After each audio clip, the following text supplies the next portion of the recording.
हिंदू राष्ट्र चाहिए, हमें वापस से डेमोक्रेसी हटा दो, हमें मोनार्की चाहिए। ऐसा क्यों चाह रही है नेपाल की जनता?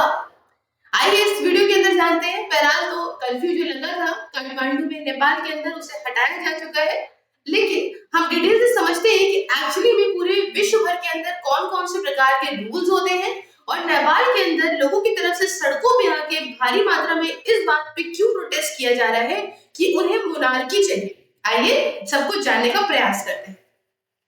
पहले साथियों, आप देख सकते हो हर जगह पे न्यूज रही है। ये न्यूज कुछ कल से ही आ रही है, लेकिन मैंने बताया कि मेरी तबीयत नहीं सही थी, थोड़ा फादर की नहीं सही थी, डिले हो गया। बट आपके सामने चीजें रखना मेरा जो है वो कर्तव्य है। तो देखिए, curfew in Nepal Kathmandu as pro monarchy protesters demanding restoration of monarchy. मतलब जो लोग मोनार्की चाहते हैं वो लोग चाहते हैं कि जो है वो मोनार्की यहाँ पे वापस आ जाए, इसके लिए प्रोटेस्ट कर रहे हैं। अब देखिए, सभी लोग नहीं कर रहे हैं, कुछ लोग ऐसे भी हैं जिनको इसी में ही बहुत सारी चीजें अलग से। तो सबसे पहला, हालांकि आप एक न्यूज और देख सकते हो ऊपर ही, curfew lifted in east Kathmandu, over 100 pro king demonstrator arrested, है ना, अरेस्ट करा गया है जो कर रहे थे कि हमें राजा वापस चाहिए, ये वो करके। फिलहाल तो हम थोड़ा सा इसको समझते हैं। क्या नेपाल के अंदर पहले कभी इतिहास रहा है मोनार्की का? जी हाँ, बिल्कुल रहा है ना। मोनार्की क्या, जिसमें एक ही राजा, एक ही छत्र राज होता है, एक छत्र राज होता है राजा का, और वही सब कुछ नीचे तक लाइन को सब कुछ मैनेज करता है। अनलाइक डेमोक्रेसी, जिसमें हम देखते हैं कि जो है लोग चुनते हैं अपनी सरकार को, और जो है वो उसके माध्यम से वहां पे सरकार या मिनिस्टर्स के माध्यम से, जैसे भारत में वैसे जो है वो राज किया जाता है। तो हालांकि इतिहास यहाँ पे रहा है। अब क्यों ये डिमांड उठ रही है, थोड़ा सा इस बारे में जानने का प्रयास करें। देखिए, डिमांड उठने का एक बहुत बड़ा कारण ये है क्योंकि यहाँ पे क्या हो रहा है कि जब से सन 2008 में यहाँ मोनार्की खत्म हुई है, जिसके बारे में मैं आगे डिटेल से आपको बताऊंगी।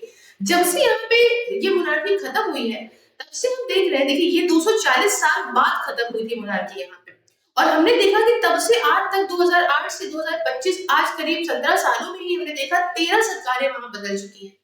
जैसे कि अगर हम भारत के अंदर बात करें कि बीजेपी अलग रखते हैं, हम कांग्रेस अलग रखते हैं, और अगर आपके सामने कभी ऐसा हो जाए कि बीजेपी कांग्रेस दोनों कभी एक हो जाए, कभी अलग हो जाए, कभी एक हो जाए, कभी अलग हो जाए, तो जनता जो है वो काफी कंफ्यूज रहेगी अपनी आइडियोलॉजी के हिसाब से वोट देने में।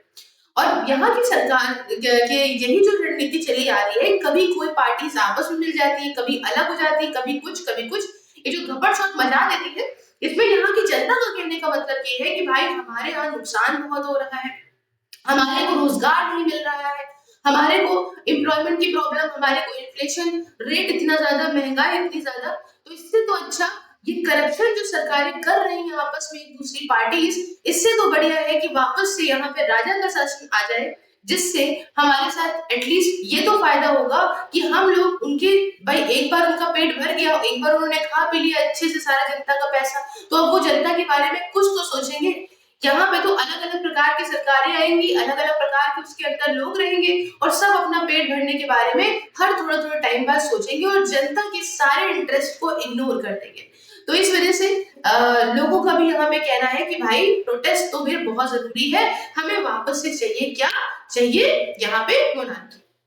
जो व्यक्ति आप यहाँ पे फोटो में देख रहे हैं, इनका नाम है राजा ज्ञानेंद्र वीर विक्रम शाह देव जी, जो कि आखिरी बार नेपाल के अंदर राजा सन 2008 में रहे थे। अब इसकी डिटेल में नहीं जाएंगे, बहुत 1847 से 1886 से लेके 46 से लेके काफी सारे अलग अलग चीजें हुई।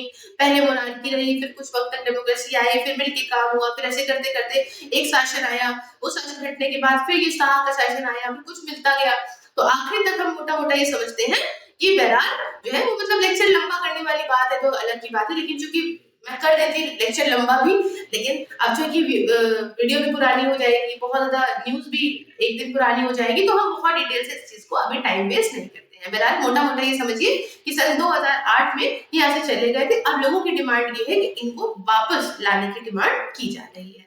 ठीक है, बात खत्म है। अच्छा, तो जब ये कर्फ्यू लगा, जब ये प्रोटेस्ट हुआ, तो थोड़ा सा इसमें समझते हैं कि क्या हुआ। ये डिमांड कर रहे थे कि हमें हिंदू राष्ट्र चाहिए, हमें हिंदू किंगडम चाहिए। पुलिस के साथ उन्होंने काफी क्लैश करा, उसमें हमने देखा कि योगी आदित्यनाथ वगैरह जी के भी पोस्टर लेके भागे। तो इसमें यहाँ पे जानते ही हैं पॉलिटिक्स, तो पॉलिटिक्स सरकार का वहां पे कहना हो गया, कि भैया यहाँ पे जो है वो इंडिया का रोल रहा है, इंडिया ग्लोबली है, हम चाइना की तरफ जो झुक रहे थे, इस चक्कर में इंडिया ने हमारे यहाँ प्रोटेस्ट कराए हैं। और ये हिंदू राष्ट्र वाली बात तो भारत की बीजेपी की सरकार से चली आई है, वो तो केवल पॉलिटिक्स वाली बात है, कुछ नहीं तो इल्जाम ही लगा दे।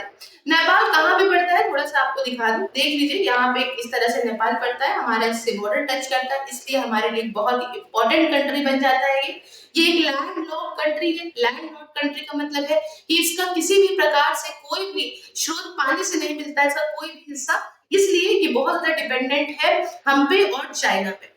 हम पे बहुत ज्यादा डिपेंडेंट था, लेकिन चूंकि यहाँ पे कुछ सरकारें आई जो कि प्रो इंडिया नहीं रही, इंडिया के विपरीत रही, तो उन्होंने कहा कि हम बहुत ज्यादा इंडिया की तरफ झुक रहे हैं, इंडिया एक बड़े भाई की भूमिका निभाता है, पॉजिटिव में नहीं नेगेटिव सेंस में। एक जो है ये कह सकते हैं कि बिग ब्रदर की भूमिका निभाने लग जाता है, हमें बहुत हैरेस करता है, हमारा खाना पानी रोक दिया, हमारा कर्फ्यू लगा दिया, तो अब हम थोड़ा सा चाइना की तरफ भी जाए, ऑप्शंस लेके चले।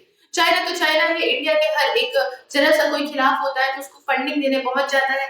देश ये बात नहीं जानते कि चाइना उसका फायदा उठा रहा है, लेकिन वो दुश्मन का दुश्मन दोस्त समझ के फंडिंग देके अपनी प्रेजेंस वहां बढ़ाता है, जैसे कि उसने इस नेपाली केस में किया। अब अलग अलग सरकारें अलग अलग तरह से चीजों को देखती है, जनता कुछ बटी हुई है भारत को लेके, हालांकि वहां के बहुत सारे लोग भारत के अंदर रहते हैं, कुछ हमारे भी बहुत अच्छे दोस्त हैं, तो लोगों का तो कोई वो नहीं होता, जनता का तो कुछ ऐसा नहीं होता, बट ये होता है कि शांति चाहिए हर एक मुल्क के लोगों को। बहरहाल मैंने आपको दिखाया कि कहाँ पे है ये नेपाल। अब बहुत सारे डिस्प्यूट भी उठते रहते हैं कि भाई ये बॉर्डर वो बॉर्डर, क्योंकि ब्रिटिश राज में बहुत सारा हिस्सा कब्जाने की कोशिश करी गई थी नेपाल में, जो आप बहुत सारा हिस्सा हिमाचल प्रदेश वगैरह में देखते हो, उत्तराखंड वगैरह में, जिसे आज तक भी नेपाल क्लेम करने का प्रयास करता है, जिसके बारे में हमने बहुत पहले लेक्चर्स भी करे हैं। फिलहाल आप देख सकते हैं यहाँ पे कि कौन कौन से रूल चलते हैं पूरे विश्व के अंदर, उसे कुछ सेक्शंस में मैं समझाने का प्रयास करती हूँ। जैसे कि डेमोक्रेसी, डेमोक्रेसी आप देखते हैं हमारे देश के अंदर है, जो चल रही है, to the people for the people by the people, लोगों द्वारा चुनी गई सरकार, जिसका एक लिमिटेड हक होता है, जो कि एक अपने दायरे में काम करती है, जनता के लिए काम करती है, और जनता ही उसे चुन के लेके जाती है, क्योंकि इतनी भारी मात्रा में जनता खुद तो नहीं रूल कर सकती, तो अपने द्वारा चुने गए प्रतिनिधियों के माध्यम से वो अपने जो भी विचार है उनको अपने ऊपर या अपने लिए जो है रूल करने का प्रयास करते हैं। फिर आते हैं मोनार्की, जिसमें एक व्यक्ति का शासन होता है या उसी की फैमिली, उसी की ही कुछ लोग हैं वो मिलकर शासन कर रहे हैं लॉन्ग टर्म तक। अब उसके अलावा ओलिगार्की, ओलिगार्की मतलब फ्यू लोगों के हाथ में शासन है, मतलब मैं मोटा मोटा आपको बता रही हूँ, बहुत डिटेल में अगर हम इसको समझे तो कॉन्स्टिट्यूशनल मोनार्की होती है, इसके अलावा हम देखें सेरेमोनियल मोनार्की होती है, और बहुत तरह की मोनार्की भी होती है। अब कॉन्स्टिट्यूशनल मोनार्की का मतलब जैसे हम यूके के केस में देखते हैं, यूनाइटेड किंगडम केस में, कि यहाँ पे जो है वो हेड में राजा है मेन, लेकिन उसके नीचे भी कॉन्स्टिट्यूशन के तहत भी जो है क्या हो रहा है कि जनता चुनी जा रही है, और मतलब जनता लोगों को चुन रही है, जिनके द्वारा जो है वो रूल किया जा रहा है।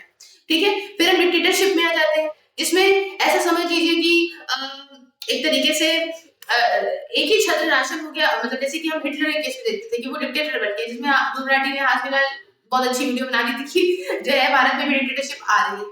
तो बहरहाल जिसमें एक ही व्यक्ति हर तरह से रूल करता है, बाकी सबको एलिमिनेट कर देता है, बाकी सारी पॉलिटिकल पार्टीज को अपने से हटा देता है, किसी को कोई बोलने का हक नहीं होता उसके खिलाफ में, सीधा सीधा मोटा मोटा क्या वही व्यक्ति सब कुछ देखेगा, करेगा, अपने हिसाब से मारेगा, अपने हिसाब से बचाएगा, ये होती है डिक्टेटरशिप। उसके साथ साथ अथॉरिटेरिज्म में भी कुछ कुछ सेम चीजें हैं, एरिस्टोक्रेसी में भी वही लोगों के हाथ में है, कुछ कुछ लोगों के हाथ में। ठीक है, अब इतनी चीजें आपने समझ ली होगी। अब इसके साथ हम क्या समझ सकते हैं और चीजें, मतलब मैं बहुत ज्यादा डिटेल में नहीं गई हूँ, जो आपको जानने का मतलब था वो मैंने आपको समझा दिया है। फिलहाल नेपाल में जो कर्फ्यू अभी उठ गया है, मतलब लिफ्ट कर दिया गया है, उसमें हिंसकों की अगर बात करें तो 51 लोगों को पकड़ा गया है, ये नंबर बढ़ के 100 भी है, कहीं कहीं पे भी 100 जो किंग डेमोन्स्ट्रेटर्स थे उन्होंने अरेस्ट करा। अब देखिए ये वही लोग हैं, अब आप कहेंगे क्यों मांग रहे हैं, ये 2008 में ऐसा क्या हो गया था जो आज के टाइम पे ये लोग कह रहे हैं कि भाई हमको वापस से जो है वो दो तब क्यों हटी थी। देखिए कहा जा रहा है कि ये वही लोग ही हैं जिन्हें उस समय ये जो राजशाही थी, उस समय मोनार्की थी, उससे दिक्कत हो रही थी कि ये हमारे ऊपर थोपते हैं, हमारे साथ तो चलना चाहिए, ये है वो है, तो उसमें इन्हीं लोगों ने प्रोटेस्ट किया था। आज यही वो प्रोटेस्ट कर रहे हैं कि इसमें भी मजा नहीं आ रहा है, वापस से वही दे दो। कहते नहीं है कि पहली बीवी जो है वो अच्छी नहीं लगती है, तो लगता है उसमें बहुत सारी कमियां हैं, दूसरी शादी करके लाओ उससे भी बदतर मिल जाए तो लगता है पहली वाली अच्छी थी। कौन सी पिक्चर में ऐसा हुआ था आप मुझे कमेंट बॉक्स में बता सकते हैं। बहरहाल इन लोगों ने सड़कों पे कूदा फादा, पब्लिक प्रॉपर्टी को तोड़ा फोड़ा, आग लगाई और 2 लोगों की मौत हुई, जिसमें जर्नलिस्ट भी शामिल है ऐसा माना जा रहा है। फिलहाल जो नेपाल से है, काफी सारे लोग मुझे सब्सक्राइब करे थे नेपाल में, जब मैंने वीडियो बनाई थी। आप मुझे कमेंट में बताइए कि एक्चुअली में चल क्या रहा है वहाँ पे। इसके साथ साथ आप देश के किसी भी कोने से हैं, आप मुझे जो है यहाँ पे ज्वाइन कर सकते हैं वर्चुअल लाइब्रेरी मात्र 99 रुपीज पर मंथ में। इसमें आप ज्यादा गर्मी हो या बरसात किसी भी एग्जाम की तैयारी कर सकते हैं डिसिप्लिन तरीके से बैठ के। इसके रिगार्डिंग मुझसे बात करने के लिए आप 9919785532 ऑन व्हाट्सएप एंड @सिर्फ ऑन टेलीग्राम पे कॉन्टैक्ट कर सकते हैं। साथ ही अपने व्यूज को कमेंट में दीजिए। इन वीडियोस को आप देख सकते हैं, फेसबुक पे भी ज्वाइन कर सकते हैं आप मेरी चैनल की मेंबरशिप मुझे मेरे काम में सपोर्ट करने के लिए। साथ ही सभी सोशल मीडिया के लिंक डिस्क्रिप्शन बॉक्स में है, आप हर जगह मुझे फॉलो भी कर सकते हैं। Thank you so much for watching. मिलती हूँ नेक्स्ट वीडियो में किसी नए और इंटरेस्टिंग टॉपिक के साथ। जय हिंद, जय भारत।